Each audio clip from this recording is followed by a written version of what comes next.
Pertempuran antar tank Rusia dan Ukraina masih terus berlanjut. 3 tahun invasi berlangsung, Rusia dan Ukraina tak kunjung menemukan titik terang agar bisa segera berdamai.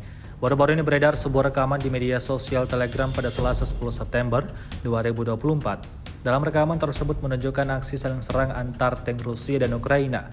Di beberapa wilayah tempur militer Rusia bergerak maju melancarkan tembakan brutalnya ke posisi musuhnya. Tidak mau kalah, militer Ukraina juga turut melancarkan serangan balasannya. Seperti yang terlihat dalam rekaman, tidak diketahui pasti seperti apa selanjutnya. Video ini viral dan menuai beragam komentar dari warganet.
Download Tribun X sekarang, menghadirkan lokal menjadi Indonesia.